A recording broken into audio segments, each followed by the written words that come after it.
pass across the middle is caught, and now it is the 4th touchdown for the Bulldogs. The completion there to Omar Johnson for the 17-yard score. Bentley to Omar Johnson. 28-0 here with just 15 seconds into the second quarter.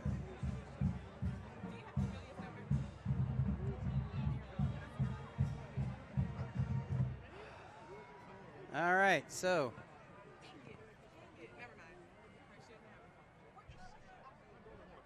extra point attempt is up, almost blocked again, and is good again.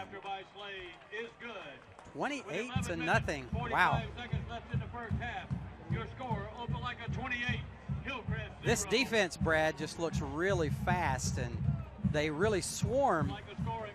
Every time it looks like Brian Robinson is going to have a little bit of space, he'll pick up about 3 or 4 yards, and suddenly he's got a swarm of Bulldogs around him. Well, again, it's not necessarily the lack of the offensive line play. It turns into, when you don't have any sort of threat in a passing game, then you have a lot of issues trying to spread out the defense. It looks to me Opelika is just able to really key in on the running game. Right. It looks to me that when Cole has been back to pass, that he's been hesitant to pull the trigger, and he's got to pull the trigger faster, even if he's taking some chances. He's got to pull the trigger faster and get those passes out there and take his chances. I know he's trying not to turn the ball over. Here's a sky-high kick caught at the 30-yard line. Fair catch there by Torin Mayhew. So the Patriots will start out there, 1st and 10.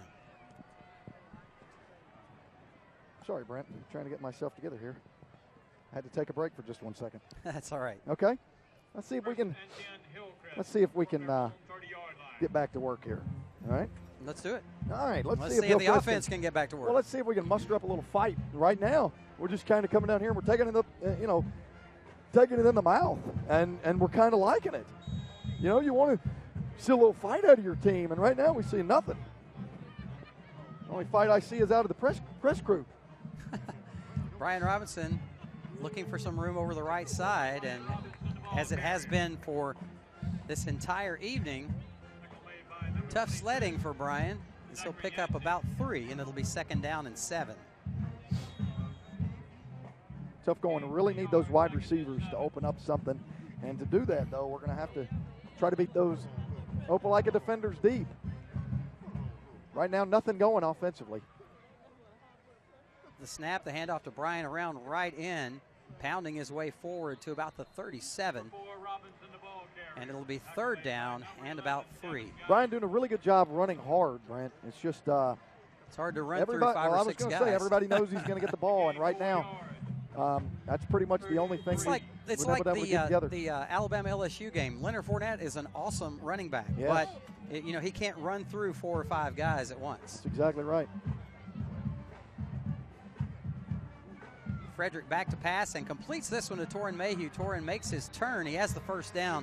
Not quite enough turn to be able to make a big run down the sideline, but it is enough for the 1st down for the Patriots. Nice little throw and catch there for a 1st down. Torin Mayhew not able to break free, but good enough for a new set of chains. Handoff to Brian Robinson, looking for some blocks around the left side. They are not there.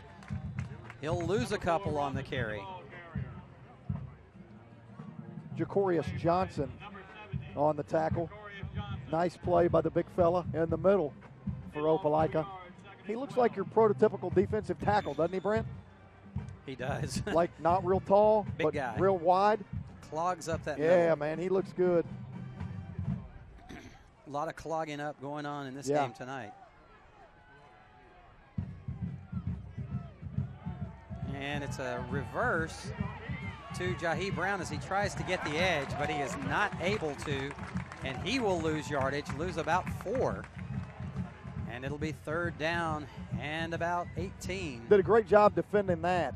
As, the thing is, everybody from Opelika can be within 10 yards of the line of scrimmage. So anything can just be defended pretty easily. That'd be it's just difficult sledding right now, Brent, for the Hillcrest Patriots.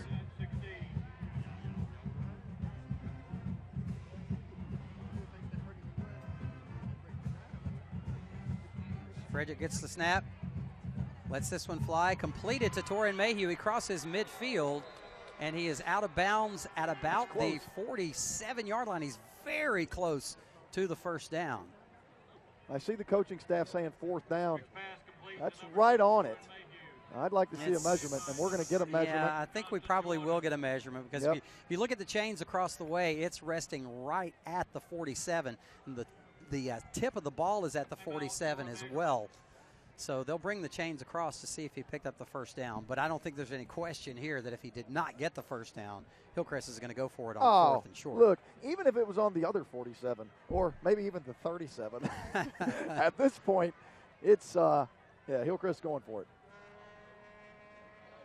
Granted, we don't get it, so it might be pretty close here, Brent. It's going to be pretty close. Let's hope the Hillcrest Patriots grab this one. We can't really tell from here. The players on the sideline are blocking the measurement. First down, Hillcrest. They did get the first down.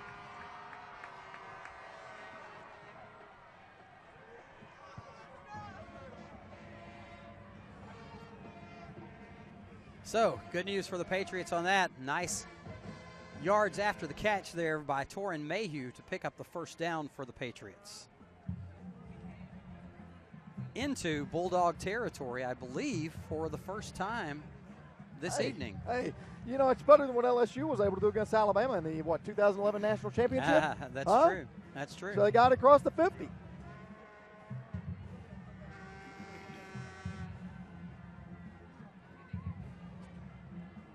Hillcrest definitely in need of a big play score on this drive and a break somewhere else. Got to find a way to stop this Bulldog offense. Maybe pick up a turnover somewhere.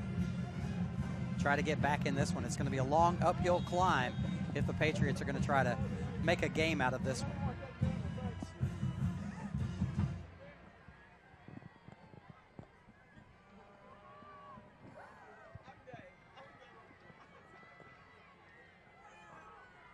The snap, Frederick back to pass, and he thinks about throwing it, decides to he even got a couple yards tuck it under and get a couple of yards down to the 45. Brad, I want you to watch downfield as Cole the blanket is being tossed. Yes, I want you to see, because he's obviously not finding any receivers with any amount of distance between the defensive backs because he's not releasing it. Brian Robinson running up the gut, flag on the play as he crosses the 45 down to the 43-yard line. Unfortunately, this one will probably be some kind of blocking penalty against Hillcrest. It is holding against Hillcrest.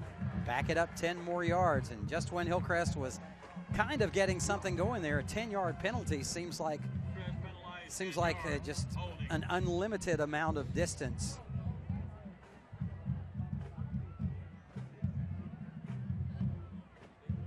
Well, in a similar score, not to make me feel so bad here, in 4A, UMS Wright Bulldogs, another group of Bulldogs, 29, Trinity out of Montgomery, 0. Wow. So 10:47 left in the second quarter in that one, and it's pretty close to this one. Hey, we're a point better than that one right now, 28-0. Try to fun. Always finding the bright side, right? Silver lining, Brent. Yeah, there you go. Second down and about 19 for the Patriots. The snap, the handoff to Brian Robinson, looking for the edge, digging his shoulder down, getting across the 45 to the 46, only picking up a couple on the carry. Brian doing everything he can do, but it's hard to run through a wall. 3rd and 16. 3rd and long for the Patriots once again.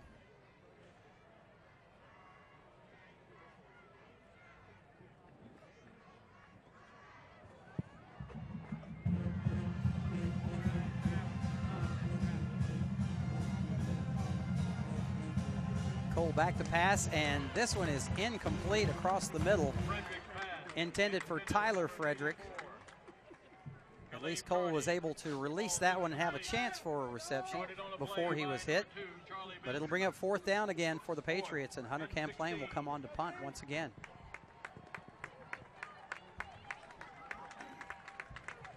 Oh, well, this is a tough way to broadcast, man.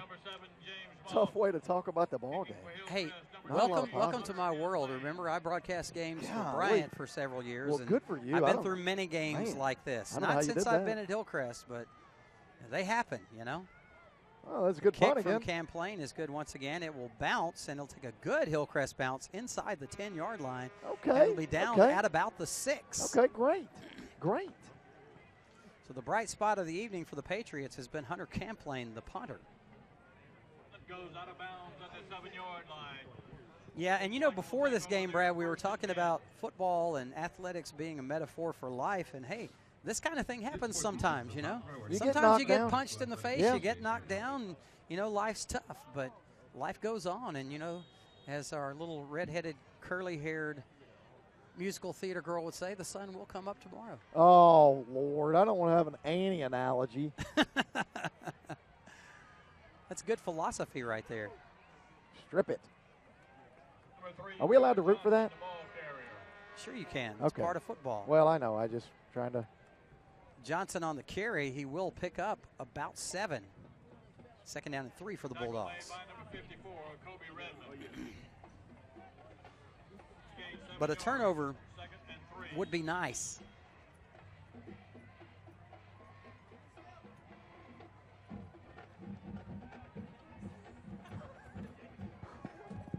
It looks like Lakeith Crenshaw has been replaced by Jeremiah Scott. The snap, the pressure, the screen pass is good. Jeremiah Scott there helping force the play out of bounds, but it is good for a 1st down.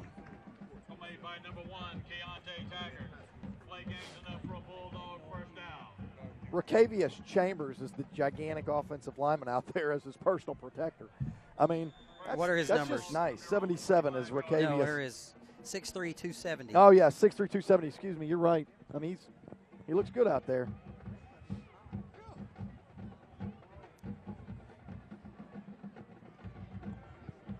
Pressure being provided by Kobe Redmond, but almost the turnover there. Kagan Campbell there to make a stab at the interception, but he's unable to pull it down at about the 35-yard line. But it'll be an incomplete pass and 2nd down and 10. I'd love to see Kagan get an interception and have some open field to work with, but he just couldn't quite pull that one down. Great coverage and nice safety help there by Keontae Taggart. But, yeah, they look like they fought over the ball on that one. The snap and the quick pass to the right side. And it'll be enough for the 1st down.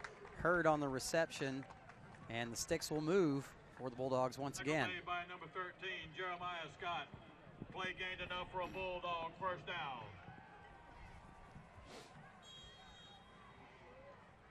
Patriots need to get into position for coverage on this particular play as they're arriving late. There's the snap, the same play, this time to Moss on the other side, and the missed tackle by Carson Williams allows Moss to move it forward 9 yards, and it'll be a 2nd down and 1, unless they mark it a little bit further than I thought, but I believe he's going to be just a hair short of the 1st down. Play gain 9 yards, 2nd and 1. Hillcrest really has no answer right now, Brent. I don't, Not yet. Not yet. You're right. James Moss is limping his way off the field at the moment.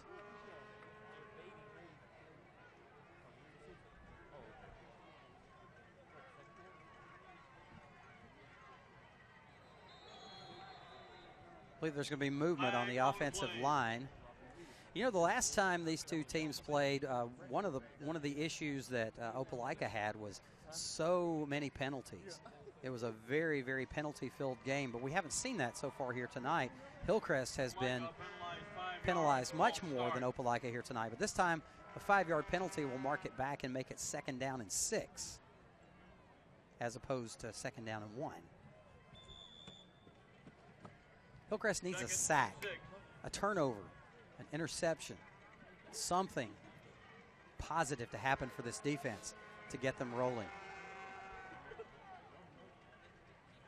The pass on the slant pattern complete. Nice job there by Lakeith Crenshaw coming up to make the tackle. It's going to be about 1.5 yards short on the completion to Hurd.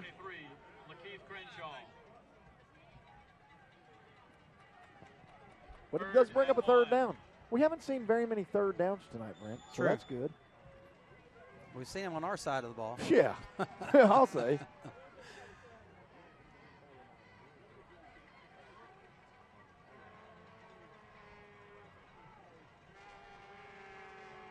The handoff up the middle to Stocky. Johnson, and he almost was stopped behind the line, but he's able to bounce outside. Well, it looks like he's gimpy. Yeah, he runs out of bounds as he crosses the 40 to the 39. He seems to be okay, though.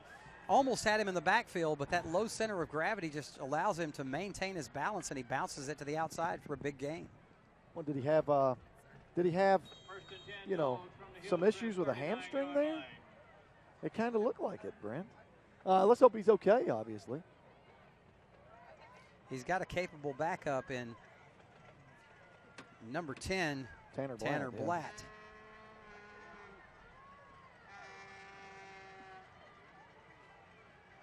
The snap, the pass toward the sideline, and it is incomplete as the receiver was not looking back for it, Jaleel Hurd. There is a flag on the play. Oh, where is the I don't flag? see It looks where like the it's flag in the was area of thrown. holding. Let's see if that's the case.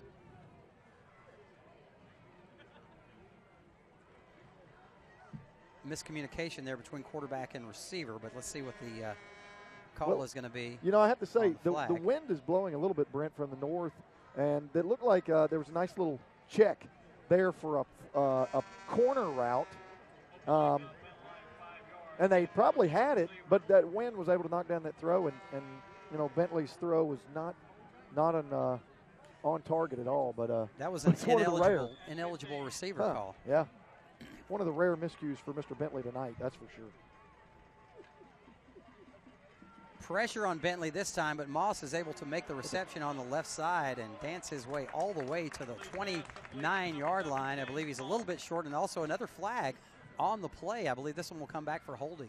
I don't even see a line judge marking the ball down. I was about to say it has to be against Opelika because nobody has marked the ball. Seems like to me, Brent, that the ball should have at least a dead spot. And the flag is all the way back at the 39, well, actually the 42-yard line. Yeah.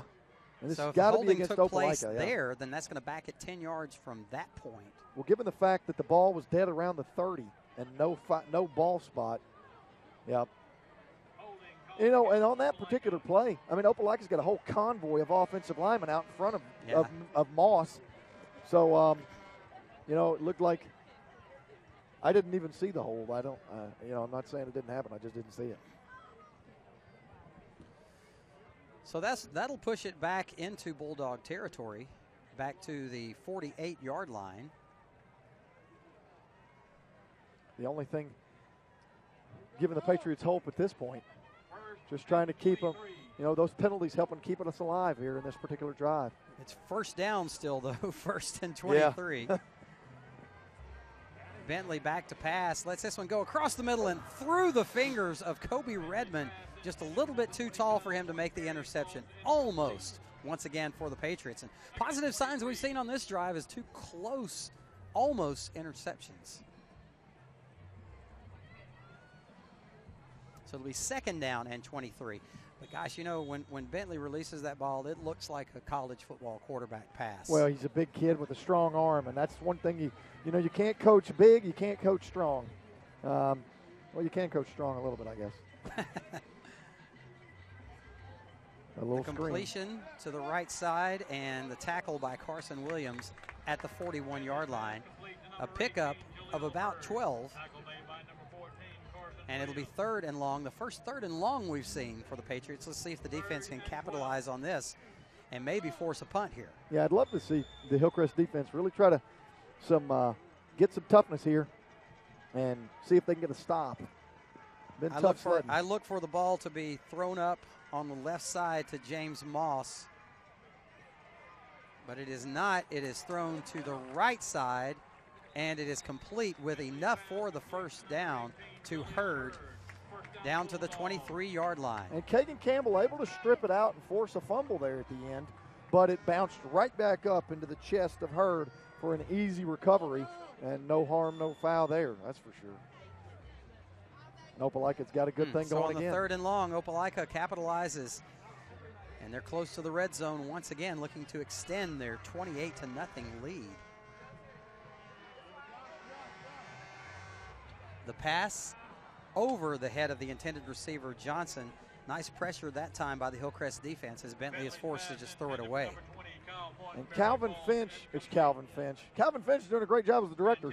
Chris Finch, on the other hand, doing his best to try to draw a holding penalty there. Not able to do so.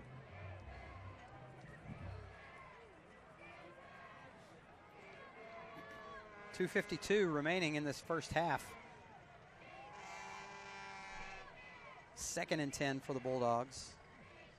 The snap, the handoff to Johnson, breaks a tackle in the backfield, crosses the 15, down to the 14-yard line. He'll be about 2 yards short of the first down after the gain of 8. Hillcrest showing a lot of respect for Josh Johnson. Really trying to help him up every time they knock him down.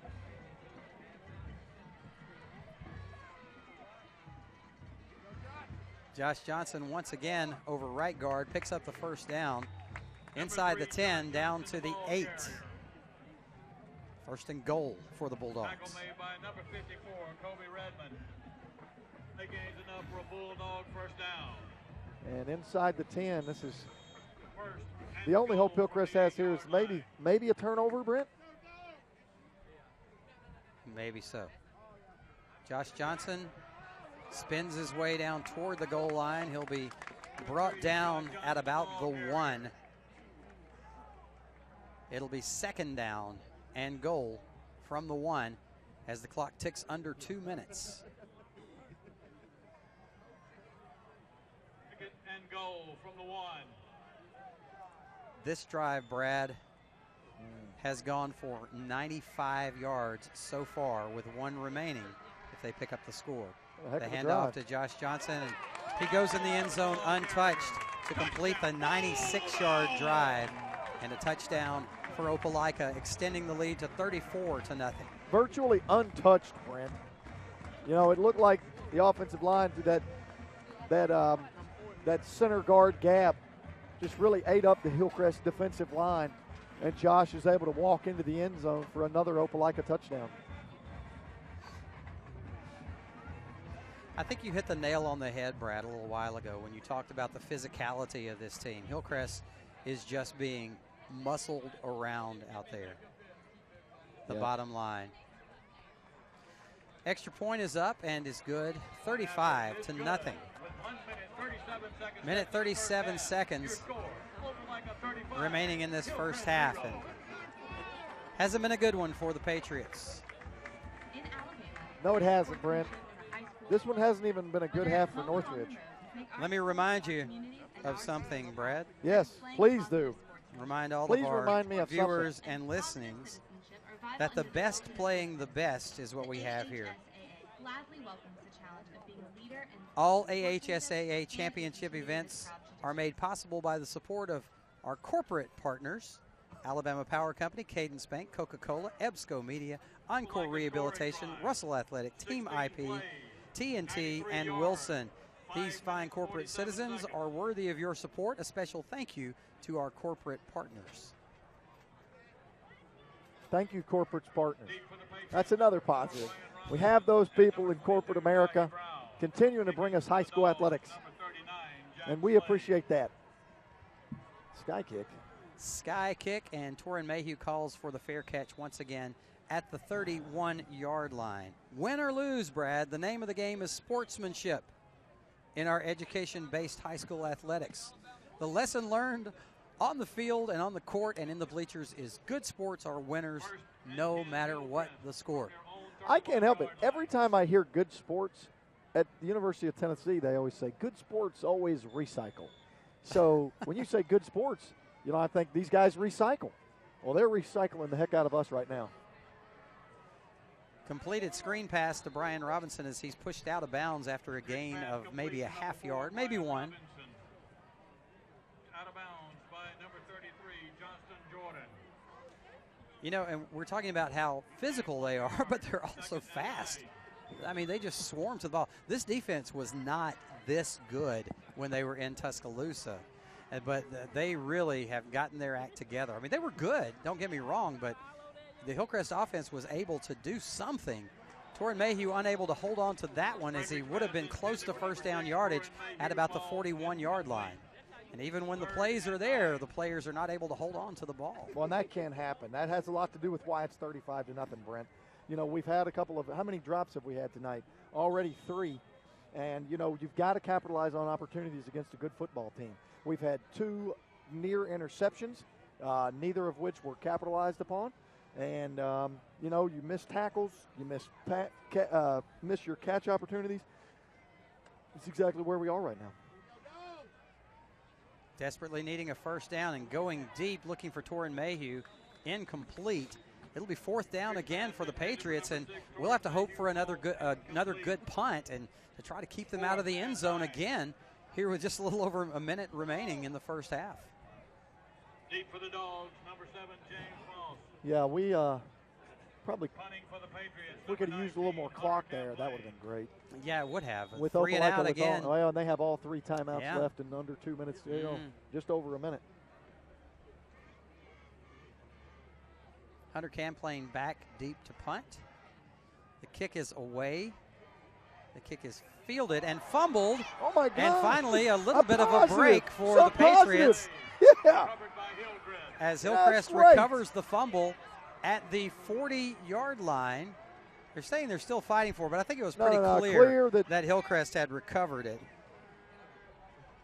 Yeah, so finally, and they had a backup receiver in there, and he decided to try to make a play. That was number 12, Chris Manley.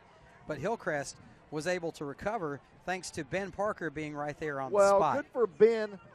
And finally, able to take advantage of some sort of Opelika miscue. Here's the other thing, Brent. How many Opelika miscues have there been? Very few. Very few. This has been a pretty flawless game for them. A couple of penalties, a couple of missed passes, but other than that, it's been pretty much a flawless performance. Here's the Statue of Liberty fake, and the pass down the sideline is incomplete, as it was intended for Jahi Brown, and all kinds of misdirection on that one, but the cornerbacks didn't bite at all. And the ball falls harmlessly to the artificial surface. Thank you. What is this, Dendo? I don't know what that is, something like that. They don't call it AstroTurf anymore. Of course, this isn't the new stuff with the pellets. They got like rubber pellets in some of these. Right. This one does not have that. This is a beautiful field, though. Handoff to Brian Robinson around right end, knocking defenders forward for a gain of about 9 down to the 32-yard line. Let's hope that we can at least get a field goal attempt out of this turnover by the Bulldogs. Well, we got all 3 timeouts left, Brent, and we're inside the 35. 42 seconds left. Surely Hillcrest is going to try to do something here. 3rd down. First thing they got to do is pick up the first down here. Cole back to pass, letting this one go for Jahi, but oh my goodness, is there no flag on that? That's probably just incidental contact. Yeah, okay, he I guess falls so. Down to the ground. No pass interference. Looked like everybody was turning around looking at the ball. I'd love to be able to say something else, though, Brent. I wish that wasn't the case, Yeah, and I think it was a little bit overthrown as well, not really a catchable ball either. It wasn't. It was probably a couple yards deep, but great effort. But it will bring up 4th and 2, what obviously Hillcrest will go for. And somebody's got a timeout, Opelika. Now, interesting. 27 seconds remaining here in the first half. Hillcrest with a 4th and 2 at the 32-yard line, trying to make something happen. Trying to make something happen here before the end of the first half.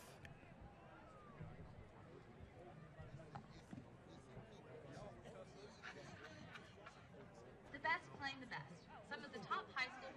right, so after the timeout by Opelika, they obviously didn't like what they saw on that 4th and 2 setup right there. Felt like they would give up the first down with the offensive and defensive alignment the way it was, and they chose to call the timeout to reset the defense.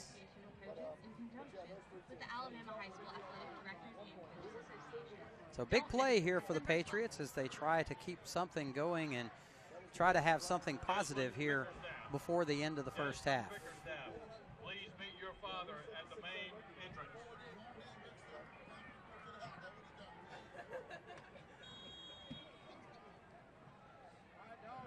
Cole Frederick calling the signals for the Patriots. Brian Robinson flanked right behind him.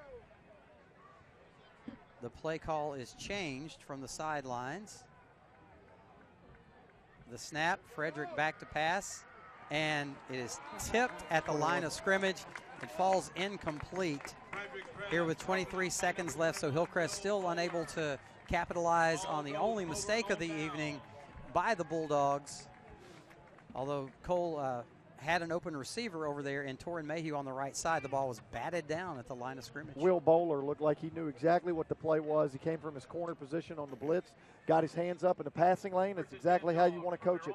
And, you know, Opelika knocked it down and then fell harmful to the turf. I like it. Yeah. Well, it hadn't been anything, but there hadn't been a whole lot of harmless stuff tonight, Brent. No. Well, for the Bulldogs, there's been harmless. And they will take a knee and let these last 20 seconds tick away and take a 35-0 lead to the locker room. All right, well, your halftime score, not a good one for the Patriots. 35-0 in favor of the Bulldogs of Opelika. We'll come back in a couple of minutes with halftime comments and our halftime shows right after this. Keep it here. You're watching Hillcrest football on the NFHS Network.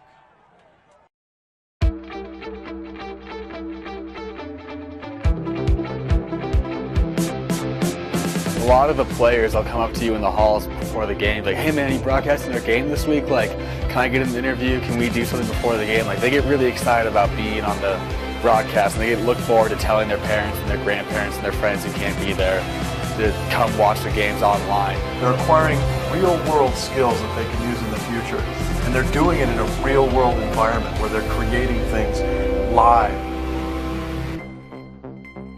I mean, we've got events here Monday through Friday, whether it's volleyball, whether it's wrestling, whether it's basketball. It's hard to get to everything we have going on here. I mean, this high school has so much. And now you're offering the ability to watch those events without having to travel them. The accessibility to friends and family and fans nationwide, we get feedback all the time in terms of people seeing us online and people that were unable to get there.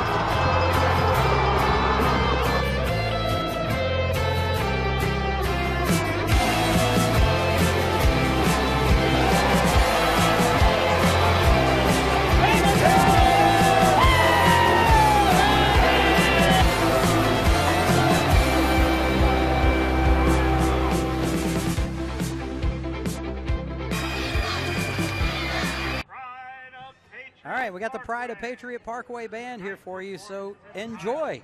Distinct journey and includes musical selections from different journeys in life. And now, under the field direction of drum majors Andrew Parrish and Harrison Orman, the Pride of Patriot Parkway.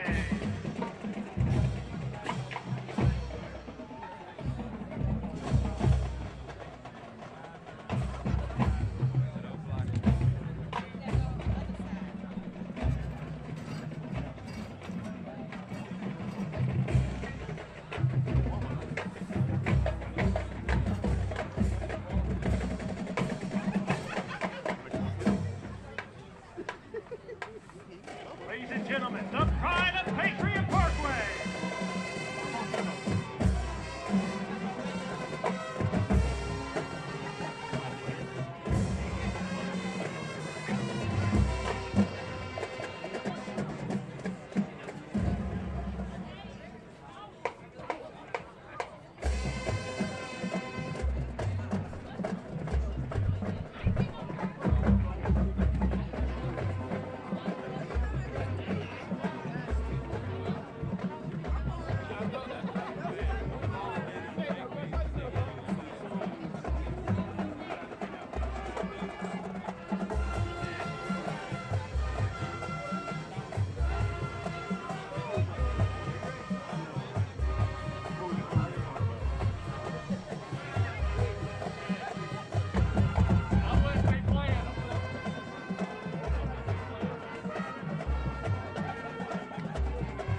entry are featured the color guard, the dance line, and majorette.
For our final journey, Amazing Grace. That's Mercedes beating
On behalf of the Opelika City School Superintendent, Dr. Mark Neighbors, and Opelika High School Principal, Dr. Farrell Seymour, please.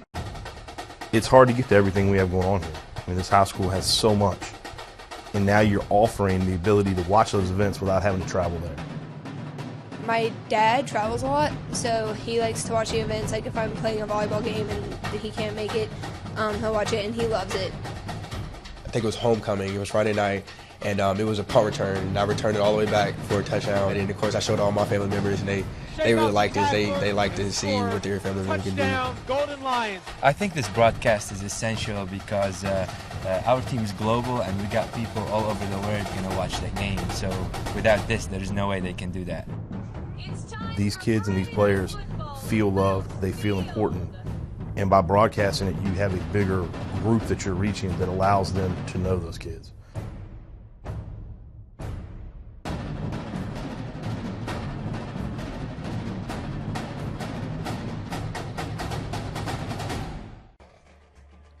And we are back here at Bulldog Stadium in Opelika, Alabama. Beautiful facility, beautiful weather, beautiful broadcast crew. Everything is beautiful except for the score on the scoreboard, Brad. Well, I don't know about that. There's not a whole lot of beautiful play going on that football field. That's true. That's true. Wow. And, you know, Joe Childers, who is usually with us on these broadcasts, is keeping our stats from at home, but he was a little bit behind getting started tonight, so his stats are incomplete. He said, you're welcome to use these incomplete stats if you like. He texted that, and I said, that's not the only thing that's incomplete here tonight. About the only thing that is complete is about 95% of their passes. Yeah, struggling tonight, Brent. Trying to find any sort of positive to spin on this Hillcrest football team. And, you know, the only good thing we've seen is, we were able to get a turnover. The punting of Hunter Camplain was pretty good. Hunter the punter. Hunter the punter. As like Eli that. Gold might say. Hunter the punter. So, you know, we're just trying to find some positives here, but there have been very few to find, Brent. And you can see it on the scoreboard, 35-0. And it's been ugly for the Region 4 runners-up. Well, let's talk about this. Let's talk about how we got to this position, 35-0.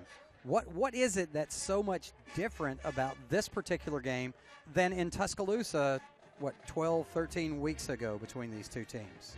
You know, I thought about that. Actually, I was just thinking about that on the, during the half. And I was just trying to think, man, this is such a huge difference. And the biggest thing to me, Brent, is just the physical game that Opelika is playing and Hillcrest is not. You know, there's literally no physicality on the part of the Hillcrest Patriots. And, you know, you hate to say that because you think that's a toughness issue or that's a want-to-win issue, and I don't think that that's necessarily the case. But it's clear that Opelika came out here with a game plan. They had a lot of confidence in that game plan, and they are finishing blocks. They are driving through tackles. They are running through tackles, and, you know, they're making plays where we are not.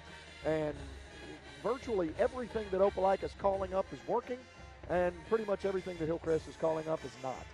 So what's the difference? The difference is, well, we're getting hammered, and last game we weren't. So, but I had the feeling after that game in Tuscaloosa, first game of the season, we lost it 34-20, had the rain delay, had all the turnovers and everything.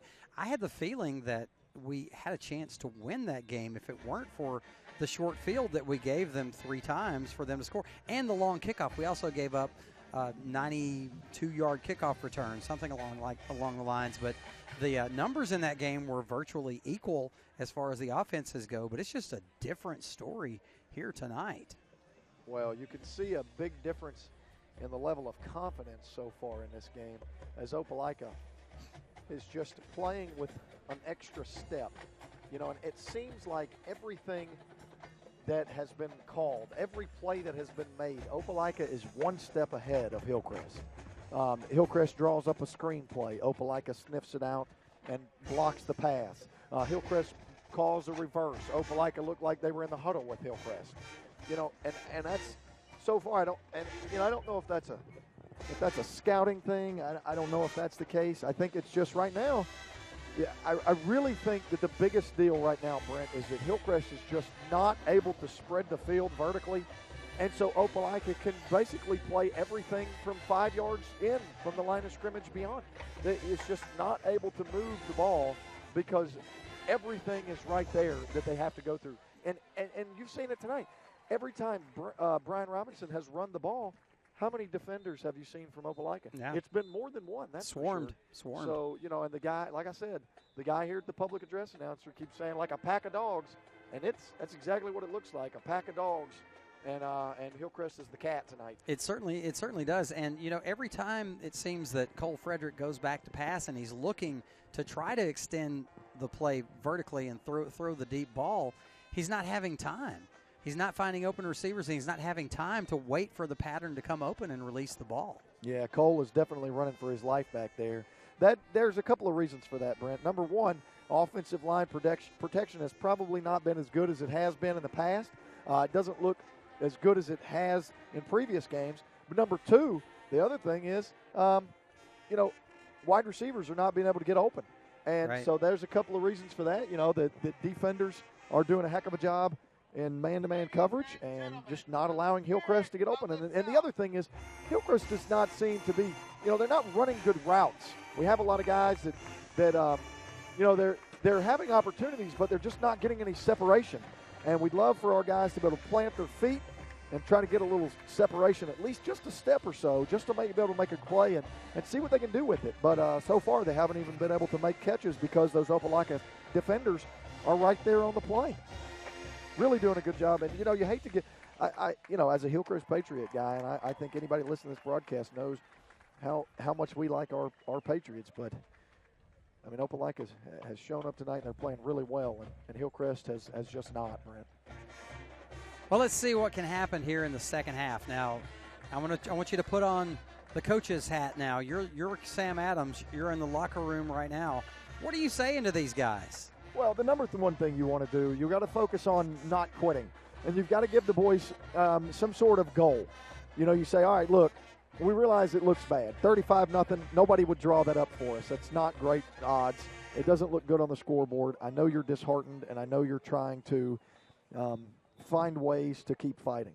So what you do is you'd say, all right, look, let's start over 0-0. Obviously, that's what you try to do, 0-0.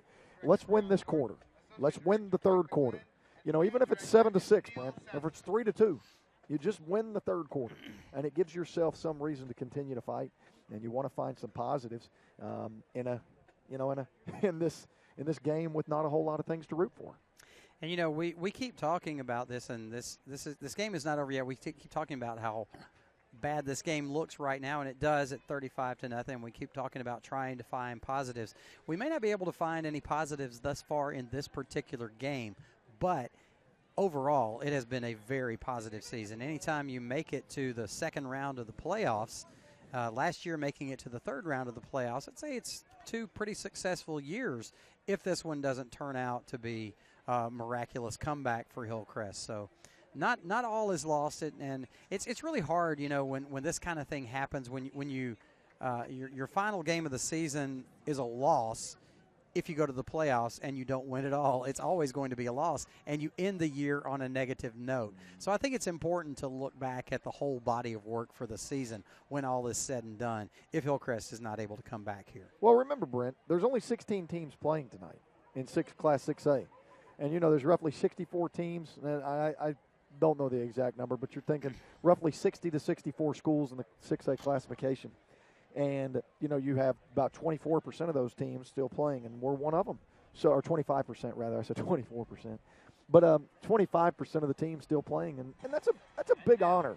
It's something to hang your hat on as you move into the offseason. And we're talking about this game like it's over. I don't want to say that yet. We obviously have a big road to That's why I keep climb, adding that little caveat. I know. It's not over yet, but I have seen stranger things happen. I've seen stranger things happen, remember. Mississippi State was ranked number 1 at some point last year. Yes. That's the strangest thing I've seen. And happen. Auburn was number 2, number 3 at one point last year. Well, and then remember, one of the top 4 has had Mississippi State, Ole Miss, and Auburn all in. Well, the other thing is, Auburn started the year off looking like an SEC potential champion, and that was a strange thing considering what's going on this year. So Tennessee scored against Alabama. That I was a know. strange thing. Hey, Tennessee had the lead against Alabama. This is true. This is true. So that's another weird thing. So that's funny. I see your joke there. It's good. Good for you, Brent. Thank you. I'll be here all night. Yes, and that night can't end soon enough if the score doesn't change. But, just think. I want you to think about this. What if a miracle happens here and Hillcrest comes back and wins this game? How awesome would that be? Oh. We would be thinking back to how despondent we were at halftime, and we would just be over the moon at the end of this game. Well, make the drive home a lot better. Make the drive home a lot shorter, because right now I keep thinking about driving that cheese. That's going to be fun, isn't it? Look, I don't mind driving the bus. And the kids are really great. Everybody will be asleep except for you. Oh, my gosh, yes. I know I'm going to have to figure out ways to get the kids to communicate with me. I'm obviously going to have to stop and get a cup of coffee somewhere. All right. We're pulling into some gas station so that we can, juice up. Right. So. Well, I was debating my options when I leave here. As I told you, I have to go to the Peanut Festival in Dothan tomorrow with my in-laws and my that'll be awesome wife and my son and a couple of a niece and a nephew. And, yes, it will be fun, but Dothan is about 2.5 hours from here. My sister lives in Columbus, Georgia, about 30 minutes from here. So I'm thinking, what am I going to do? I could go over there and sleep and then get up in the morning and drive. I'd be gone. I'd make that 2.5 hour drive because I'd hate to. Well, the only reason I say that, Brent, is because you wake up and you got to still drive. So, and then of course your drive tomorrow won't be 30 minutes; it'll be 3 hours. I think I'm just gonna make the call when this game is over and see how I feel. Yeah. Well, I can tell you how I feel. I've got to make the trip back to T-Town. You don't have a choice. I'll tell you what, the drive down here, Mr. Sims and I both drove a bus, and it wasn't so bad. It really was a lot shorter of a trip than I guess I was expecting. The longest part of the drive, it seemed like forever, from Montgomery down the interstate to the Opelika exit. I kept thinking, when are we going to get there? Yeah. I thought it was closer to Montgomery than it was. And it's probably because you know those roads. You probably made that trip many times, but you don't know the roads from Montgomery to Opelika. That's exactly what it is. But, we took the kid. We have a great group of kids, and still got some good stuff to look forward to on the season or for the year. And the good news is Hillcrest basketball started this week. Now, I can't say a whole lot of positives about it because we lost, but the good news is Hillcrest Patriot basketball is alive and well, and we're looking for big things out of Coach Sims' girls basketball team and Coach Shuttle's boys basketball team. Absolutely. We always have great basketball at Hillcrest, and hopefully we can get ready for that. The great athletic programs, period. You don't win every game. Nobody does. That's true. But overall, just the athletic program at Hillcrest from top to bottom has been outstanding. The volleyball team had a great year this year. There was the girls softball team last year, and your tennis team winning the state championship. Yes, that was great. You're aware of that, right? That's true. Okay. Last year, the state championship, and this football team going to the third round of the playoffs last year. Yeah, second round this year. That's still a huge accomplishment. These are huge accomplishments. And here's the other thing that we haven't talked about, and something that I think needs to be noted on the broadcast before we start this second half, Brent, is the number of returners that we have on this team. You're right. This is a young football team. I mean, Absolutely. You think about the number of players on this team that are juniors and sophomores. Right. We have some great seniors and some boys that have played really hard and contributed a lot to our program through the years.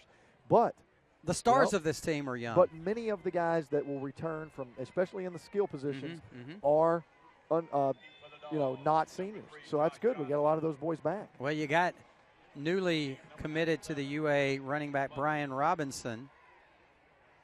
And you got Cole Frederick. Here's the kickoff. Tackle made. Nice one by Lakeith Crenshaw at the 16-yard line. And you got Torin Mayhew. You got, Jahi is a senior. Is that right? Is Jahi a senior? No, Jahi is just Jahi's a junior. junior? Well. Yes. Okay, you got Jahi Brown coming back.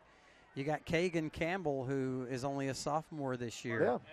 Yeah. You got just tons of guys and his throughout tight this. end brother. Yeah, everybody's tons back, of guys in this lineup. Lots of talent coming back. So brighter things ahead. But, hey, like we keep saying, this one is not over yet. But the Hillcrest defense does definitely need a stop here in this first drive of the second half. Chris Finch doing a great job coming through and making the tackle for a loss on Tanner Blatt. So a good way to start out the second half. Although it looks like there is a Patriot down on the field. Yeah, you're right. I'm sorry. There's a shadow. That is. I believe it is. Let's see. Oh, it's Kobe Redmond. Yeah, and he'll walk off holding his left hip. Let's hope Kobe's okay because he's a very integral part of this defense. He'll be replaced by Malik Crenshaw.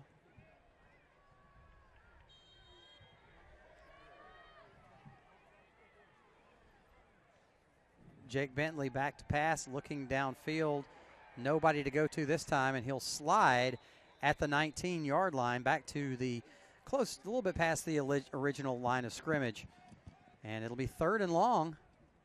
Let's hope the Hillcrest defense can hold to have a positive here for the start of the second half. 3rd and 9. Big play right here, Brad, if Hillcrest is going to try to at least make this one respectable. Yeah, we've got to have a defensive stop here. Bentley with the snap, being pressured, and he's running, and he will pick up the first down as he slides about 10 yards on the turf. He's down at about the 19-yard line, just about a half yard past the sticks, and it will be a first down. So the defense doing a good job on the coverage. There is a flag on the play, though. Where is the flag? I don't see it. I'm just trying to figure out where it is. And it looks like it's going to be, yes, it's holding against Opelika. So that's good news for the Hillcrest defense. That first down run on the scramble by Bentley is negated, and it'll send them way, way back. Let's see where they're going to mark the hold from. They're going to mark it from way back. The flag is back at the 14-yard line. Wow. So that's going to be a half the distance of the goal penalty on the usual 10-yard penalty, and they'll be snapping this one from about the 6 or 7-yard line. Would love to have a stop here and see if we can at least get some momentum, make this interesting. Give our viewers some reason to watch the game, you know? 3rd and 20. Hillcrest just needs to come up with a stop here and force a punt. Try to get the ball back into the offense's hands. But, you know, we talked about this team never giving up, and you can see that they're still fighting even though they're down 35-0. Bentley rolling out, looking downfield, and he's hit, and this is going to be, is it intentional grounding? No, there's a, Josh Johnson is right there at the goal line. He threw it at his feet, yeah. That's correct. But so hey, nice job by the Hillcrest defense on the coverage. Well, they read a play there. They read the screen pass, which is something that they did not do in the first half. So, look, we've got a chance to get great field position on this first drive of the second half and maybe get something on the board. This is where you would love to see Kagan Campbell show off his speed coming from the edge and make a block of a punt. But I don't even see Kagan. Oh, Kagan is out there returning, of course. Yes. He's the return man standing at the 45-yard line. So scratch that. I mean, a block would be nice, but a big return by Kagan Campbell would be nice as well. A lightning strike would be better. Bentley, of course, is the punter, and it's a high skying kick fielded at the 46-yard line on the fair catch by Kagan Campbell. But Hillcrest starting out this drive in Bulldog territory after the defense coming up with a big stop on the first possession of the second half. Well, and this is great. We're already inside Opelika territory, right at the 45. So even if we, could get just something going here and get in the field goal range, just to put something on the board to get some sort of positive roll going here, Brent. And look, Latarius Ruffin is in at the running back position for the Patriots, and the offense starts off with a false start on the left side of the offensive line. This looks like the line. It looked like it was Ladarius Murray. It's going to be a false start. Okay. The near side line judge, for some reason, was pointing in front of his belly. It looked like he was pointing towards the Opelika defense. And let's see. No, it's going to be a false start. I saw it very plainly on the left side. That's good for you. A couple of score updates while we have a chance. Spanish Fort 41, Northridge 0. Hoover playing their rematch against Vestavia. They have flipped it. Hoover 20, Vestavia 0. Wow. The pass is almost brought down by Torrin Mayhew, but he's unable to bring it in as he's met simultaneously as the ball gets there. Incomplete. And it will be 2nd down and 15. Yeah, and you know, just unable to get that separation. Nice coverage there by Chris Manley for Opelika. Handoff to Latarius Ruffin straight up the middle. Not much room there for him as he'll pick up a couple. Across to the 49-yard line. It'll be 3rd down and 14.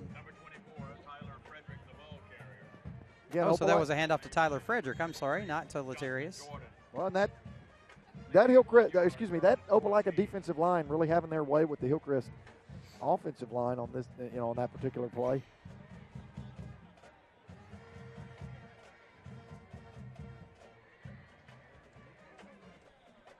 Cole back to pass. Scrambles away from some defenders, tries to complete it to Latarius Ruffin, but he's unable to hold on as he starts to run before he pulls it in. Incomplete.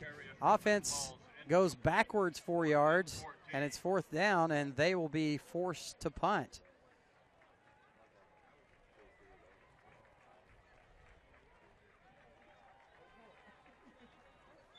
And Hillcrest with a loss of 3.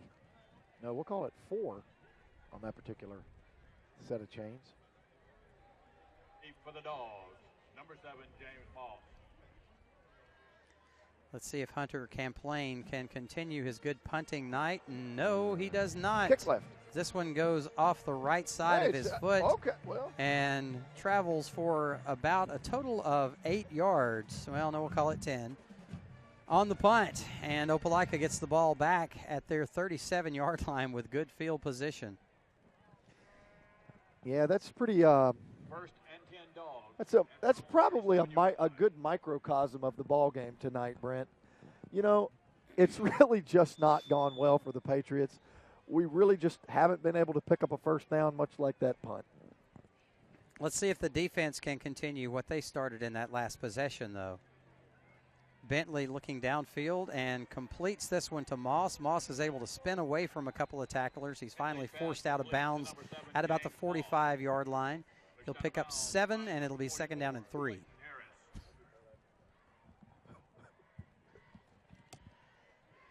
gain 7 yards, 2nd and 3.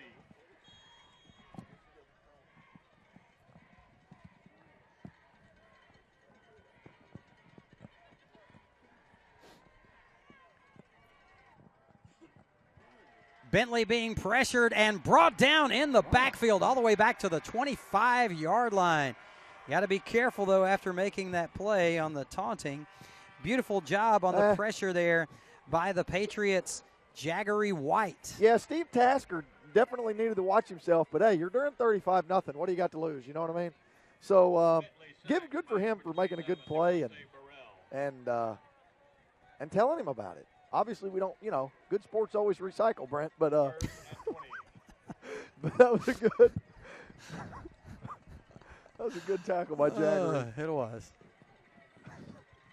Bentley back to pass, being pressured again. He completes this one on the screen, and let's see that they can bring him down at about the 38-yard line. He'll pick up about 12, but it's still going to be 4th down. This will be 4th down and long. So 2 series and 2 punts forced by the Hillcrest defense coming through here in the second half. The offense needs to match the intensity of the defense. Well, you're probably not going to see a whole lot of new things as long as this score stays 35-0. Probably just going to continue to Bentley back to punt, gets this one away. It bounces and takes a bit of a Hillcrest bounce and then turns around for the Bulldogs. Crosses the 30, and it's down at the 29 where the Patriot offense will take over.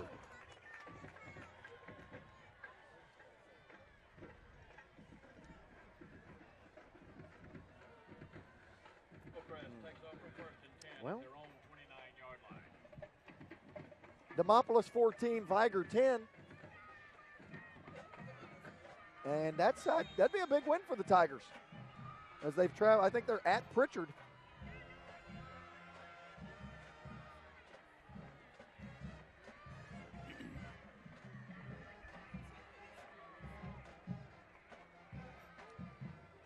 Cole Frederick back to pass. Incomplete. Intended there for Jaron McMillan. He's not able to scoop it up. It'll be 2nd down and 10.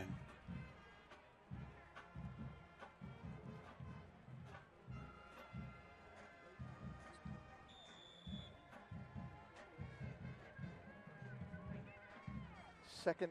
Notably, Brad, Yeah. Brian Robinson has not been in the ball game here in the second half. Brian Robinson does not even have shoulder pads on, Brandon. He doesn't? No. He's in a sweatshirt. Goodness. So it I looks guess like he's his done. night is over for tonight. Here's a handoff to Latarius Ruffin, trying to get the edge. He spun out of bounds at about the 33-yard line. Nice little play by Latarius Ruffin. Picked up about half the chains there. See if we can get a first. 3rd and 6.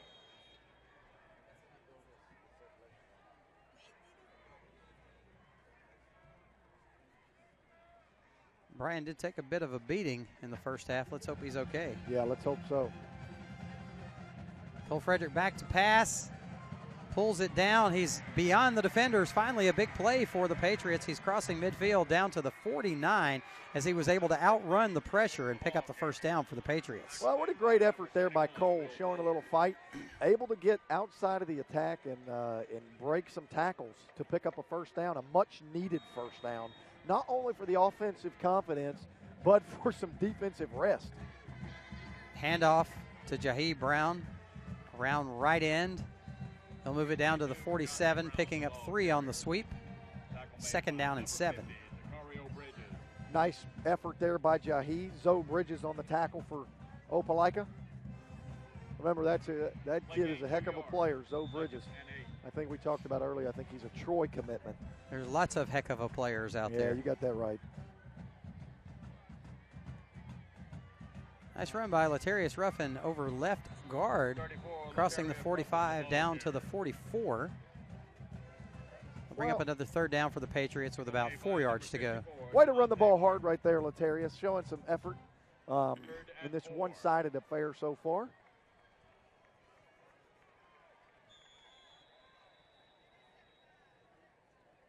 And that is the big defensive tackle, Jacorius Johnson. He's listed at 6 feet, 305 pounds. Wow. That's a big boy. Yeah, we don't have anybody that's 305. We do not. Unless you put me and Maya together. And I don't know if the two of you would make 305. Maya and I together could probably be 305. Think so? Yeah. How much do you weigh? How much is Maya? Maya's saying, wow, good for her. She's just coming out with it, 160. Now, Maya's about 6 feet tall. This is just true. to give you some statistics, okay? And, I am probably sitting at about 190. So we together would make a heck of a defensive tackle. 6 feet tall, 350 pounds. That'd be bigger than Jacorius Johnson. Let's hope he's okay, as he is able to walk out under his own, on his own. Come on, you can find the word. No, that's it. Just on his own. I'm just stopping with okay. that. Power. Yeah, okay, under his own power. Okay, good. Thank you, Mr. Sims. Believe me, at this point, I want to give the mic to him anyway.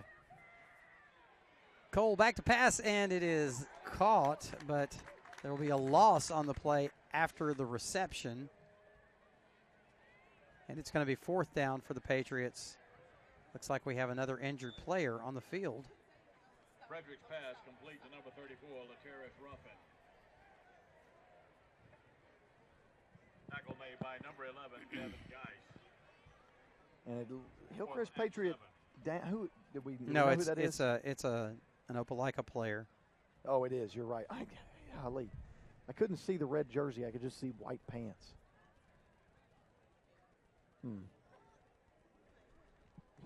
Looks like he's holding his knee. Well, I tell you, Brad, if this one continues and Opelika wins big, This looks like a state championship team to me. Well, we've talked about it before, Brent. You know, in all of the conversations that we've had about teams that we've seen this year, who is the team that we've continuously and you know, throughout the season we've said that Opelika was the best team that we've seen in person. Well, you said that. I thought that McAdory was. Well, okay, yeah, good call.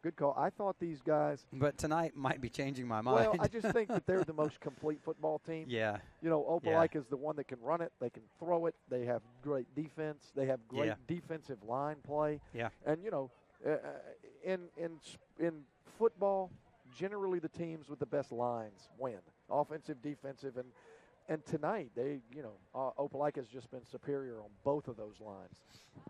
And you know, I after seeing McAdory play, I know now McAdory has a heck of a playmaker in their quarterback, and then Askew on the as one of the wideouts. Two big receivers. Well, that's what I was going to say. Both of their wideouts are phenomenal, but does Opelika have the? Or excuse me, does McAdory have the run game to complement that passing attack? Or I don't know. the defense to complement the offense. Well, that's true. But what happens is you play catch up, and then McAdory can just try to pressure. But will they be able to do that against somebody like Opelika? I don't know. But you know, if that happens, we wouldn't see it to the semis.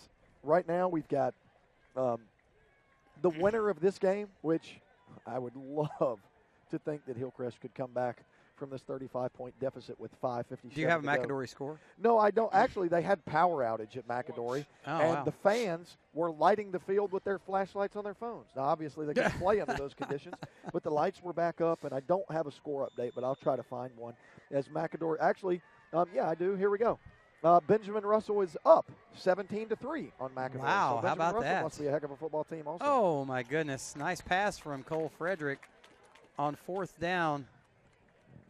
And Torrin Mayhew was unable to pull it in on the sideline at the 36-yard line. So the offense will turn it over on downs. Well, and the Opelika fans have almost taken this one, you know, as being over just because, I mean, they're not even really getting excited about plays at this point. I'm serious. I don't even – I see very little clapping, not a lot of emotion. Everybody's just kind of like, okay, 35-0. Clock's running. Let's get this one over with.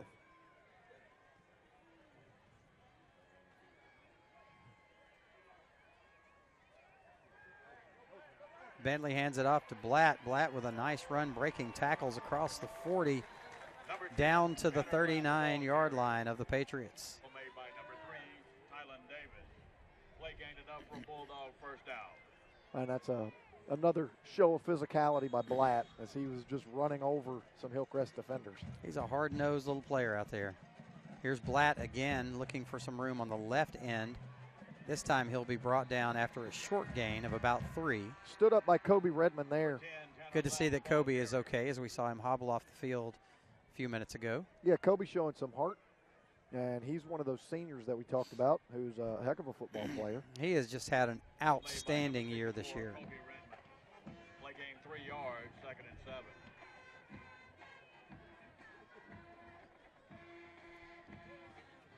Quick screen pass. Nice job by Lakeith Crenshaw. And Carson stopping Williams, the receiver for only about a yard gain. Nice play by Carson and Lakeith Crenshaw. Both juniors, Brent. Yes, indeed. Big shout out while I'm thinking about it to Tyler Long, who wasn't at Hillcrest long, but has been a big impact for the Hillcrest defense this year. Sure has. As he's a senior as well. Bentley looking across the middle. This one is caught at the 20-yard line by number 17, Caleb. I'm sorry, that is Caleb Florence, yes. First down for Opelika. That's one of those the plays that we've seen Hillcrest run. You know, and a lot of teams are doing this. They run the screen so many times behind the line of scrimmage that you have to honor it, and then everybody gets caught looking in the backfield, and then all of a sudden the slot receiver's open on the post route. And that's exactly what they had there, and Opelika it executed pretty well. When you got a guy like Bentley with an arm like that, he can deliver the mail too. Timeout. Play clock was running down, and Bentley calls a timeout to avoid the penalty. I have another positive here for you, Brad. Okay, please give me a positive. Lay it on me, baby. Halftime. Yep. I went to my car. Yeah. I got my big fluffy coat. I'm no longer cold. Ha. Well, good for you. I have on a thermal undershirt, a T-shirt, a hoodie, and a big fluffy down coat. I'm feeling good. Well, good for you. That's a real win in my book. We're losing pretty badly, but at least I'm not cold. Well, that's true. Hoover 24, Vestavia 0. Let's see. You know, we talked about all of the Region 4 teams winning last week. Yeah. Of the 3 scorers that I've heard you mention tonight, well, we know of this one. We know of the McAdory score. They're trailing 17-3. We know of Northridge trailing 41-0 to Spanish Fort. 3 of those teams not looking so good tonight. No. Do you have a score for Bessemer City? No, I don't. I was just flat thinking on the about carry that. inside the 5 down to the 4-yard line. Made by number 1, Keontae Taggart. Play gains enough for a Bulldog first down. See if I can come up with some scores here. First and goal from the 4. An interesting score. Wait. The pass is caught over the head of Lakeith Crenshaw by James Moss for the touchdown. That was right on the money, wasn't it? Sure was. Not much you can do about that one. No. James Moss, a heck of a receiver. He's got a couple inches along the Keith Crenshaw. You just throw it up. James Moss can see it. Lakeith Crenshaw cannot. And 6. And a lot of Opelika Bulldog fans begin to head to the exits as this is about as over as it could look at 3 minutes and 42 seconds play in the third, Brent. Extra point up and good. 42-0 in favor of the Bulldogs.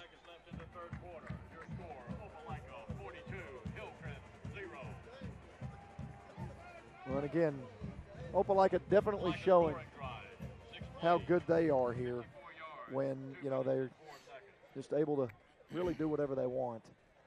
And Hillcrest just having no answer tonight on an uncharacteristic night for the Hillcrest defense, only giving up, and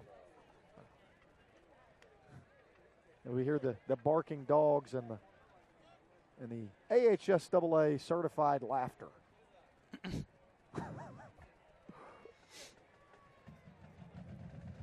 It's one of those things that you don't even respond to. I don't, and I'm so glad to be able to bring this broadcast. I have a great story regarding that here. Well, look, I'd love to just hear a minute. Regarding something similar to that happened to me at the Iron Bowl when I went to see it. Oh, my goodness. Has Hillcrest recovered this one? No. Opelika got it. On the sky kick, Opelika recovers at the 36-yard line. Oh, my goodness. When it rains, it pours. Well, at least it's not raining tonight, so when we begin the drive home, at least it'll be dry. True. All right, you want to hear my story? Yes, please. Okay. Tell me the story. I went to the Iron Bowl with my wife, Lindsay, who, of course, is an Auburn fan. And this was the year Tommy Tuberville was still the coach, and it was the year that Auburn completed number 6 in a row over Alabama. As we were leaving the stadium, Lindsay needed to go to the restroom, so I was waiting for her, standing outside the stadium, of course, wearing my Alabama gear. An Auburn fan comes up to me, seeing me wearing my gear, just minding my own business, holds up 5 fingers on one hand and a choice finger on the other hand with the other hand, and says, "War expletive Eagle." Well, and I looked at him. You know what I said? Dang I said, "Have a nice night." Yes, good game. Good for you. That's what I said. Good for you. And I just kept walking. That's exactly my personality too, Brent.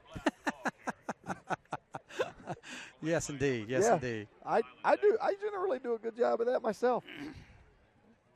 Woof, woof, woof. Well, I will say this. Let me tell you this honestly, Brent. To this gentleman's credit, because he's clearly a gentleman. They are dominating us. Yes, indeed. And so, believe me, these Opelika fans have a lot to cheer about, and they are. They're the better football team. J.C. Spates making a nice run after the reception there for the Bulldogs as they are down to the 15-yard line. Well, and pretty much anything Opelika's wanted to do, they've been able to do. You know, it's just – it's not really any other way to sugarcoat it, Brent. I don't know how to sugarcoat it anymore. You don't have to. Okay. Well, I hate it. Blatt with a carry over right tackle down to the 7. You know, the good news is, here's some more positive news. Yeah. The other positive Lay news. it on me. Well, we got some great college football games to look forward to tomorrow, Brent. I don't.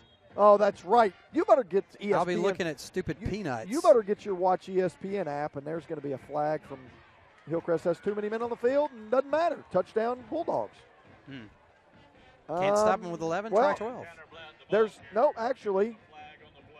Well, and then they'll just, I would think that they will. Well, Opelika looks unhappy, so this may be against the Bulldogs. Updated score from the Northridge game. They're trailing Spanish Fort 51-0 now. Wow. Yeah. Oh, man. So it was a penalty against Hillcrest. Actually saying he was not in the end zone. He was tackled at about the half-yard line. First and goal. Well, and it looks like one thing is for certain. The Opelika Bulldogs will host. No. They will travel, rather, to Spanish Fort to take on the Toros. Wow, that should be a good one. And it will be in Spanish Fort because Spanish Fort had to travel this week to Tuscaloosa to take on the Northridge Jags. So Spanish Fort will earn the right to host these Opelika Bulldogs down in Baldwin County. And that's a pretty good little drive from here. Probably about as equal as the one we made today. It's a good football team down there, too. Yeah, that'll be a heck of a ball game. You know, year in and year out, Spanish Fort. That's true. Well, year in and year out, these Opelika Bulldogs are a heck of a team as well. Oh, did he get it? Yes, Yay, he got sure one. Did. Finally, Kagan Campbell gets one. Take that, Opelika.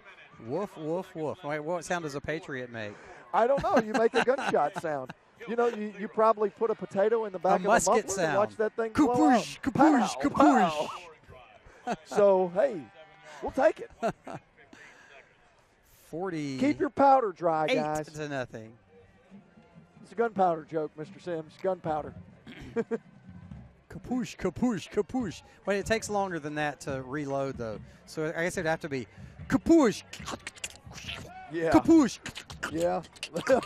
Kapoosh. That's pretty quick. That's a good musket. I'm telling you, if you can fire a musket that quickly, you'd be really good in the war. Yeah. Yep.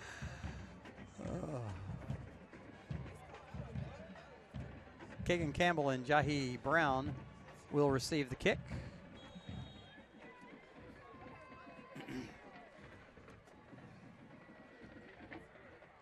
And Torin Mayhew will make the fair catch at the 29.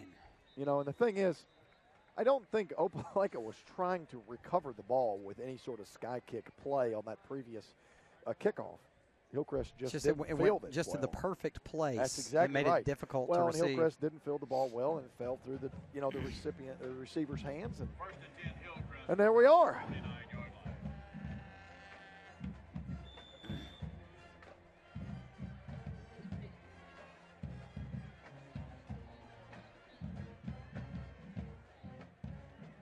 Latarius Ruffin with a nice run on the right side, crossing the 35 to the 36, picking up 7 on the carry.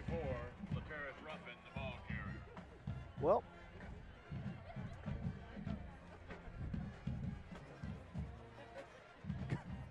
good coverage. Excuse me. Good run. I'm sorry. Good run by Latarius Ruffin as he's continuing to play hard. Jahi Brown in motion. Ruffin takes the handoff. Picks up a few. Moves forward for a couple. Be about a yard and a half short of the first down.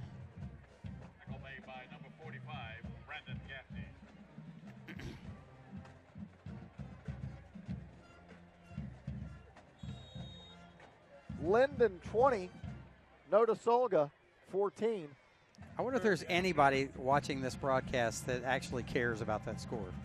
I don't think know. there is? Well, yes, because I would guess a lot of Hillcrest people have family members in Linden. Okay. And, you know, because we have a lot of First people. down, Patriots. We have some kids who go to Hillcrest and who have family members in Linden. Well, the other thing, speaking of Patriots, and you're doing your musket over there, the Linden. Think that'll catch on? Linden, yeah, I don't think so. Linden is also the Patriots, so they're firing their muskets as well. Okay.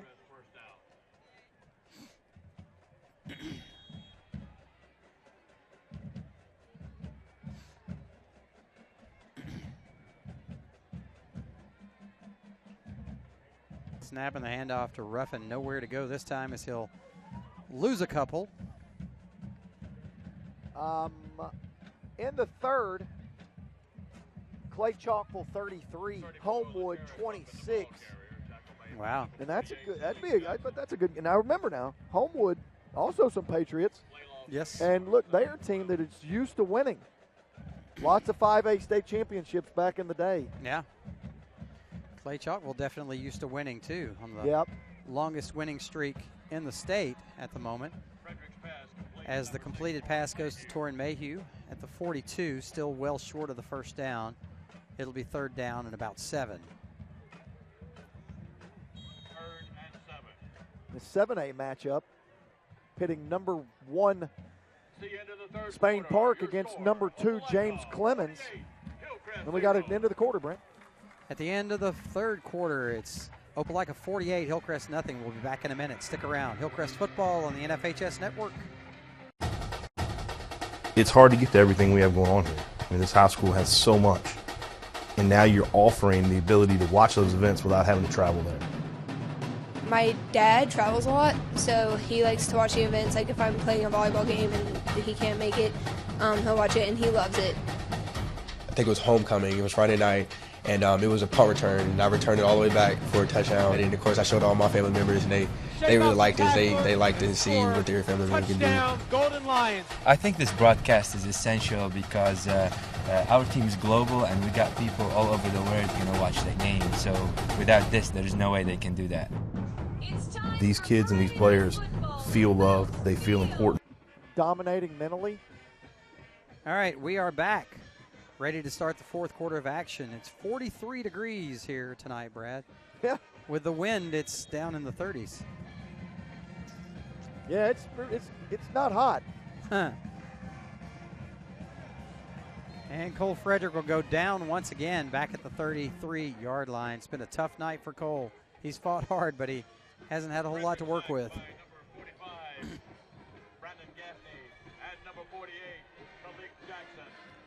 So it's fourth down for the Patriots, and they will be forced to punt once again.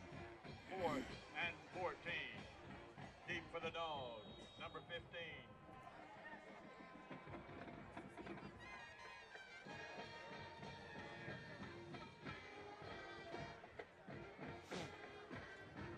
Hunter the punter. Oh, that's a good punt. Line drive kick, fielded at the 32, and immediately brought down by Kagan Campbell. Nice coverage there, as Opelika will start at their own 31. Jameis Presley with the catch of the punt. Sure, why not? Yeah.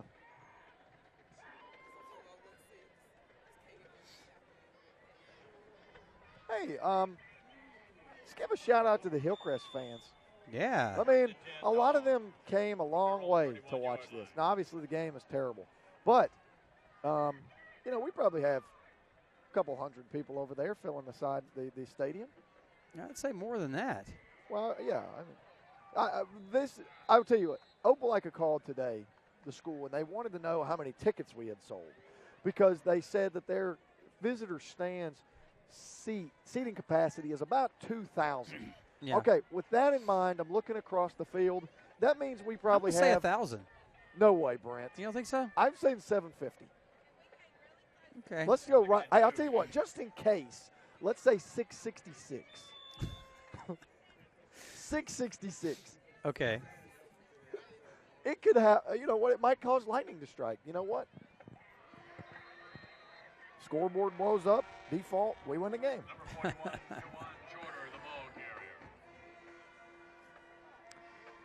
So, I will tell you, Brent, I hate this feeling.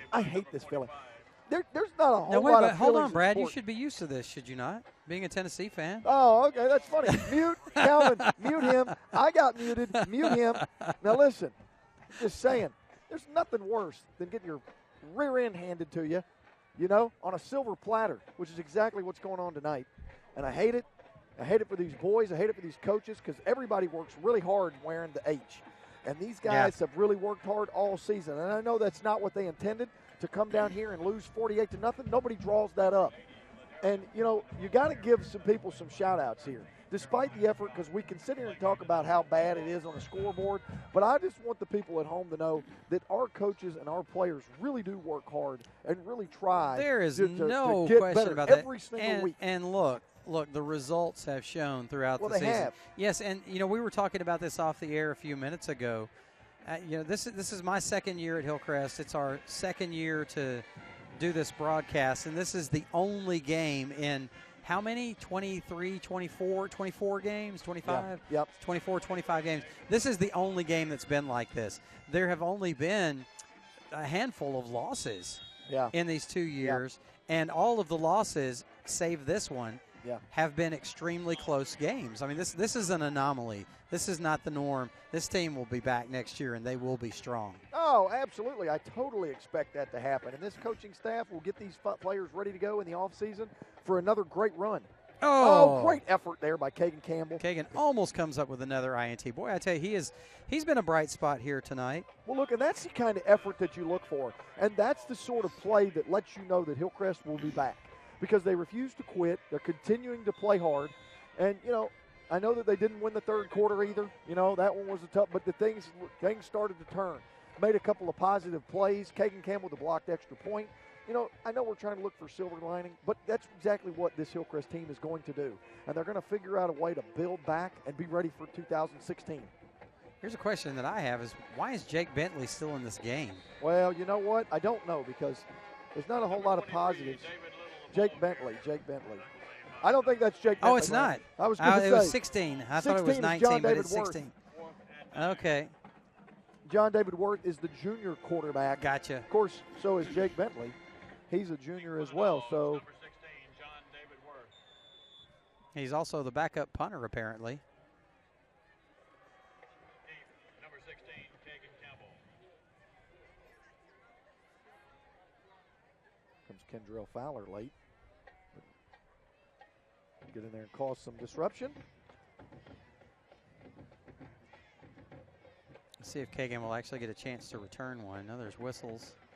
Flag on the play.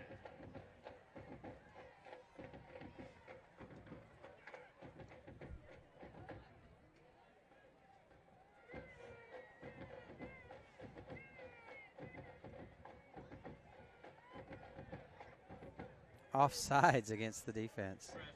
Oh, well, not a lot of things going well. So the Bulldogs will punt it again. But you can see the Hillcrest cheering squad is getting ready for a hoop squad run. So for those of you, I know Coach Joe Childers is listening to this broadcast, so hashtag hoop squad. I think Hillcrest was offsides again. They didn't call that one, though. Well, let's just pretend nobody saw it. Ball bounces inside the 20 and will rest at about the 17.5-yard line.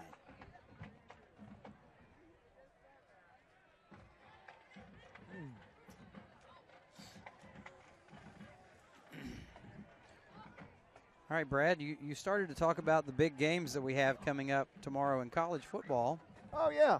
What are your predictions for tomorrow? Oh, well, I mean, honestly, Brand, as much as I'd love to say that Mississippi State would beat Alabama, that's not going to happen.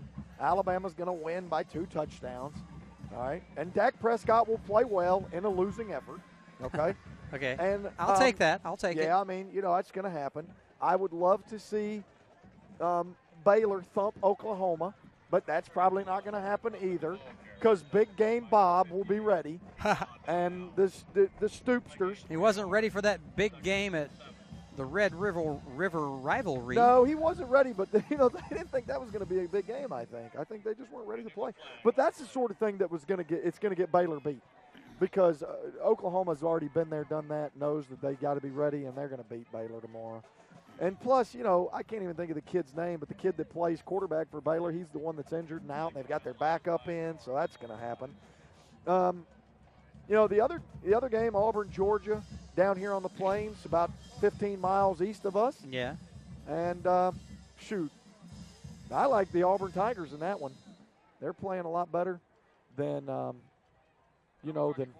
Georgia is. Of course, they have both a lot to prove. Boy, those are two teams that just really fell by the wayside from their expectations at the beginning of the season. Well, and Georgia's trying to, Mark Richt's trying to save his job. I think he might be out of luck this time. Everybody, you have to. It's a requirement to preface anytime you say Mark Richt. He's such a nice guy. Yeah. But well, by the way, while we're talking, a Hillcrest fumble recovered by Opelika. If we could get the clock to keep running, that'd be great. Yeah, taken back in time in this game to my days at Bryant during 30-game losing streak. There were many games that looked just like this. Well, and this is a far cry. No, and I didn't mean this disrespectfully to Bryant. This is a team that has, I'm just saying this particular instance. You're exactly right. Don't get me wrong. But I was about to say, something about. I was thinking this team is. Oh, there's no doubt about that. This is a good football team. Everybody on the field. Just one of those nights. Just one of those nights. It just is. You hate to see it. You hate to end the season this way. This is one of those where you'd love this one to happen. This is what I would rather have happened in week one. If I had to choose, I'd rather us get hammered in week one and come back and play a heck of a ball game tonight. Well, of course, yeah, I can see that. But, if we had been hammered like this in week one, that might have changed the whole complexion of the season. No, you're exactly right. I agree with that. Another big game tomorrow, Brent. Kentucky and Vanderbilt. And in this game, listen, I know you laugh, and Mr. Sims is laughing because I said that's a big game. But look, if Kentucky is able to win the game, they get back to 500. And then they have 2 games left to try to get bowl eligible. Here's the other thing that's very interesting about the Kentucky-Vanderbilt game. Kentucky at Vanderbilt. Vanderbilt is favored against the Cats. That's right. Favored. Yeah, you don't see that happen much. 4.5 is what Vegas has given them, or what Vegas has taken from them. Wow. Giving it to the Cats. Man, well, I'm just, So the Hillcrest defense stops this drive, and it's 4th down, and the Bulldogs will punt, I believe. Not much change in the personnel. 5 days until they're going for it on 4th down. 5 school days till Thanksgiving break also, Brent. With the 3rd-string quarterback and a keeper over the left side, and he will be stopped well short of the 1st down, so the Patriots will take over on downs. Yeah, you're right. Thanksgiving break coming up.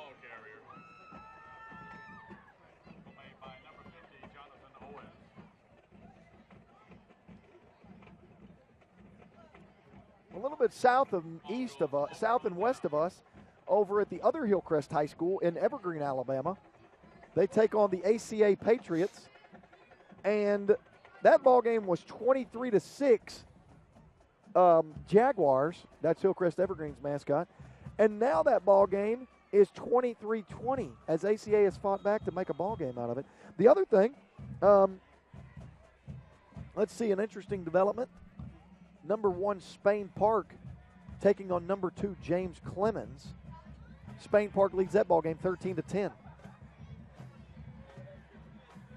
Because that's been a heck of a ball game. Wow.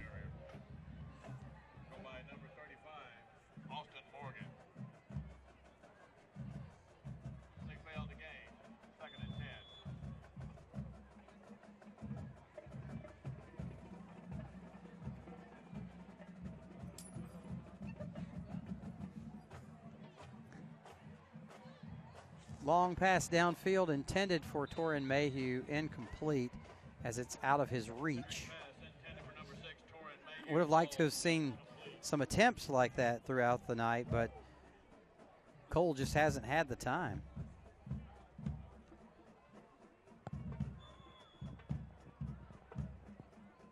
Third and 10.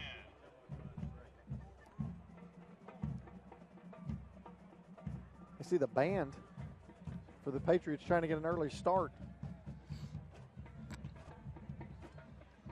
You guys going to hang around here long enough to help me break down this equipment?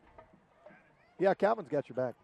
No, I got He has your to back. ride with you. Listen, I wouldn't do that. I wouldn't leave you hanging. Take a while for that bus to get warm anyway. I already had to lug it all up here myself, you know. Yeah. Frederick sacked by number 48, Khalid Jackson.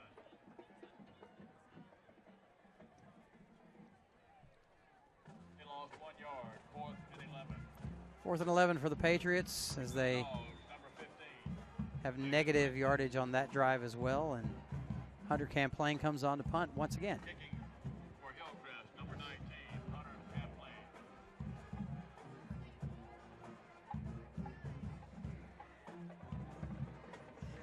Hunter gets this one away. It takes a Hillcrest bounce. And will be down at the 31. And good coverage there. Nice punt by Hunter.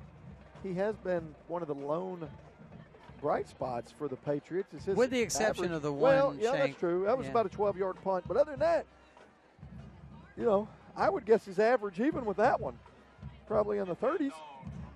So take that one Probably out. so. Probably so. High 30 average. Would Yeah. get rid of that one, Yeah. which is pretty good high school punter. Yeah. And he had the really nice one that had a nice hang time, a nice spiral nosedive that looked like a real punt. A little bit of movement by the running back in the backfield, and I think the head ref just decided to swallow the whistle there. Let it go. Number 23, David Little, the ball carrier. Tackle made by By the way, do you know why you can't give Elsa a balloon? play game 1 yard, 2nd and 9. Do you? I mean, is this a legitimate question? Yes. Do you know why you can't give Elsa a balloon? I don't know. She'll freeze it. Because she'll let it go. Oh my gosh! Have we turned? Is this the part in the broadcast that has turned to cheese? Oh my! Of course, this is part of the broadcast. We always say no one is listening anyway, Brent. Right. Number 41, Jawan Shorter. Except for Joe Childers. Oh, Joe, Joe, if you're out there, give us a text, Joe. give us a text. Tell us you're listening. Please, Joe. I will quote your text exactly. Whatever you say, it's going on the air. So hashtag Hoop Squad. Oh, by the way, Hillcrest has a scheduled game Tuesday night at home against the Winfield Pirates. That will not happen, as it looks like Winfield is winning their playoff game, and they will advance the 3rd round. And since Winfield will win, that means that the ball game will not happen, as from what I understand, it's in the school policy to not have a basketball game before the football team is out of the playoffs. Really? That's correct. Because, well, you got to think, so many of the kids play both sports. It's a 3A school. Right. I got you.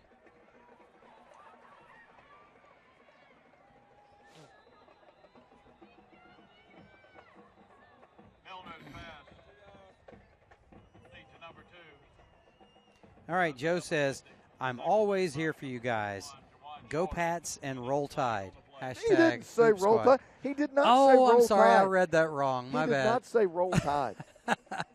If anything, he's a go dog. You know, Joe is a resident Yes, Mississippi State fan. I know. Earlier he told us to chill on the Bulldog I'm smack. sure he did. So, Hail State, you know. Maroon and white. You dang right. Hey, I tell you, I'm as a Bama fan, I'm worried about that game tomorrow night. I think it's tomorrow afternoon. I think know it's a what? perfect I don't even want situation to hear that. for a trap Bama game. fans are not worried. Look, That's the part of being a Bama fan. Listen, Bama has been dominant, and that's no offense, no disrespect to Bama because they deserve all the credit. I promise. Why would I take that disrespectfully? But I'm saying, here's what I'm saying: Alabama fans are not intimidated. Alabama's not. This is a trap game. I'm worried. That's just a phrase. Alabama's not worried. They're going over there playing to dominate. Lane Kiffin has got his. Did you happen to see the Alabama Ole Miss game at Bryant-Denny this year? I saw the Alabama Tennessee game, and even in that game, I'm watching Tennessee, of course, and Griff, my little boy, and I are rooting for the Big Orange. And Tennessee had the lead with under 4 minutes to play. Yep. There was not a single point in that game that I thought Tennessee was going to win. I thought, you know what, Alabama's going to figure out a way to win, and I was hoping that Tennessee might be able to hang on or get a turnover. But all I'm saying is Alabama expects to win, and at this point in the game, Alabama does win because of that. They expect to win. They know how to win. They're very experienced figuring out ways to win, and other teams just aren't. And that's exactly what happened last year in Tuscaloosa when, the boys from Stark Vegas came over and just couldn't get it done because they don't have that experience. And that's exactly what's going to happen tomorrow too, Brent. Alabama doesn't play as well when they're expected to win but big. they play well on the road, and they're going to hammer Mississippi They have State been playing tomorrow. well on the road. You're right.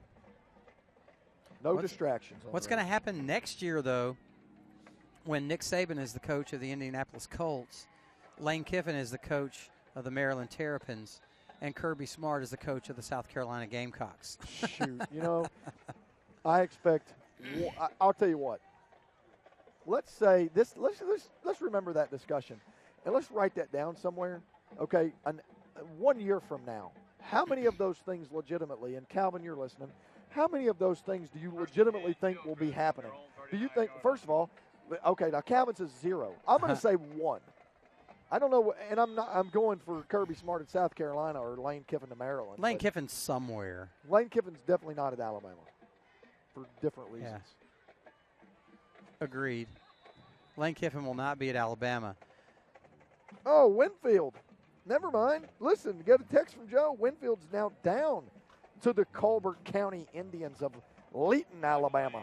Way up there in Colbert County, just south of Florence. Thank you, James Spann. Yeah, just so you know. Colbert County. Good with that geography. Well, I love it. Tell me, you'll know where this is because you grew up close to there. Okay. So I shouldn't even ask you the question. Most people I could ask this question, they wouldn't know the answer. I was going to ask you where Bug Tussle was.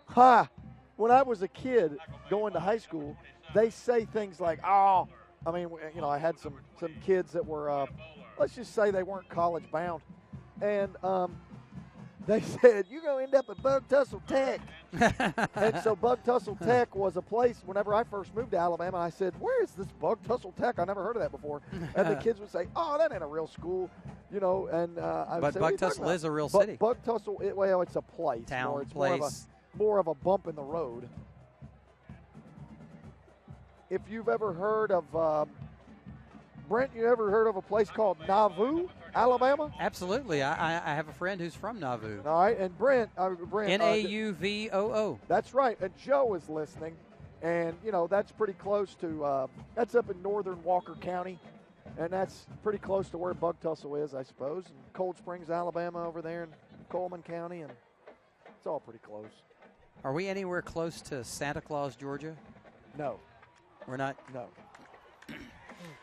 Well, we're close to the end of this one. As a matter of fact, 1 second, and now it's history. Opelika wins 48-0 in impressive fashion.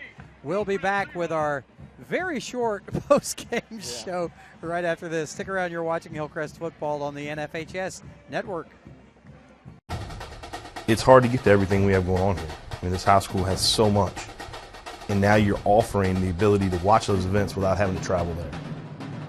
My dad travels a lot, so he likes to watch the events. Like if I'm playing a volleyball game and he can't make it, he'll watch it, and he loves it.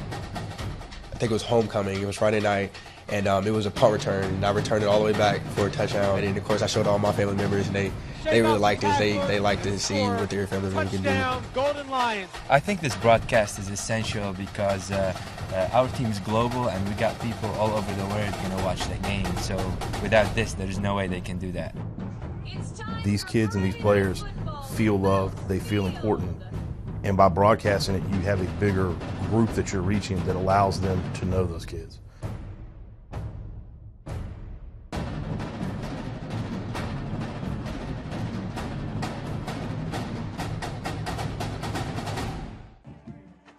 Back in cold Opelika, Hillcrest Patriots fall to Opelika in the second round of the playoffs, 48-0. This one is done, and we're going to make this quick so we can get back on the road. Brad has a lot of cheese to drive back to Tuscaloosa for 3 hours, and I've got either a 2.5-hour drive or a 30-minute drive. So we're going to wrap this one up and go home and try to get some sleep and forget about this one and think about the positives and think about next year. Brad, let's do a quick summary. Let's not even talk about this game tonight. This one's over. Yeah. Let's talk about the season as a whole, because it's been a great season for the Patriots. Well, obviously this is the low point. Okay? Yes. But yes. you know what? To have a low point, that means you have to have a high point.